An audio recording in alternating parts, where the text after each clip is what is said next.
obviously not the result you wanted today, but just give us your thoughts on the tournament overall and how Jess also played today. Yeah, I think making the quarters is a good result, and Jess was playing well today, and yeah, not the outcome I would have wanted, but yeah. Okay, if you'd like the first question, please raise your hand. Matt. Tough day. When you do go out and, you see, it seems like you weren't quite feeling the ball today like you do sometimes. Like, what is your strategy? What is your move to try and either get yourself into that feeling or sort of, is there a fallback plan? Yeah, I mean, to be consistent, right? To get the ball into the court.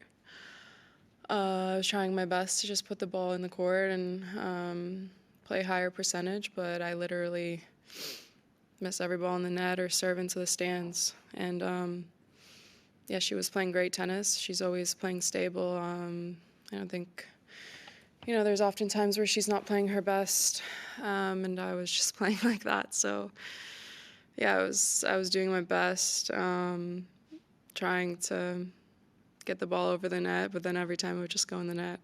Okay, Jonathan? Hard lines. Yesterday, Coco was talking about players need a bit more privacy from the behind-the-scenes cameras. I'm just wondering your thoughts on them, whether you think it's a bit intrusive, and after a defeat like today, how do you feel when you're going backstage? Are you kind of conscious that they're there and maybe trying to hide emotions, perhaps? Yeah, I mean, you kind of know, like, after a few days or 4 or 5 days that obviously you see on the internet after just you walking around. So I knew that was there, so I just kept my head down and went to the locker room.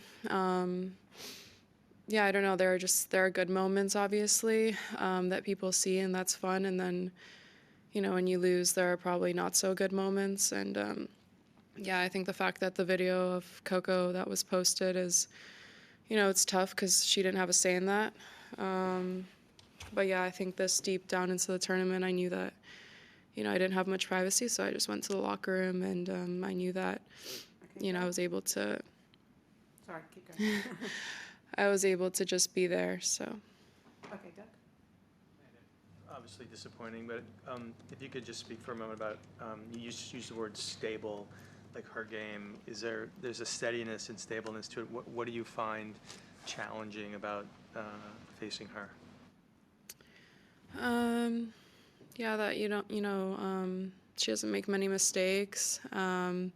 So if your game is off like today, then obviously it makes it a bit more difficult. And yeah, I feel like sometimes I was able to find myself in the match and find my way back into it somehow. And yeah, the fact that she just plays such consistent tennis, it's not easy, but then again, you have to make at least 2 or 3 balls in the court. Were you surprised at all with her retrieving today, her defense? No, I mean, that's how I expected her to play. So it wasn't surprising. I think if anything, I was just more surprised by my own game. Okay, Matt? Was it just one of these things where, like, you didn't feel great from the time you got out of bed, or had a bad warm-up, or it was just total shock that it was not feeling it once the match started?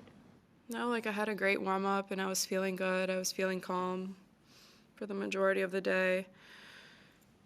And then I was just, like, missing by a little bit every time in the first set, just, like, super small margins, and sometimes that's just the way it is in tennis. Like, it's really not going your way, or you're missing by a little bit. So yeah, I just need to figure out, what goes wrong in those moments, and how can I kind of clear myself and get myself back in the game, and just play with bigger targets. So yeah, I think I just need to, like, learn from this match and figure out what I did wrong. Okay, last one, Kath. Tough one. I just wondered, it might be difficult to say in the moment right now, but do the losses hurt more now that obviously you've had such a high level for a long time now, like now that you maybe have higher expectations of yourself in these big matches? Yeah, I'd say as a tennis player, like, you can be very irrational, and obviously I'm very grateful for, the life that I have, the career I have, but Like, you kind of lose your mind after matches like this, and I think that, you know, after a day like today, I'm going to completely lose all sense of rationality for like 48 hours. And that's just kind of what goes into, you know, working so hard for something, and then you have like matches and days like this. Is different than any other career, I'd say. So yeah, that's what makes tennis very tough, but also, you know, we have a great life, and I'm grateful for what I do, but it's definitely very hard to process and go through, but yeah. All right, thank you very much.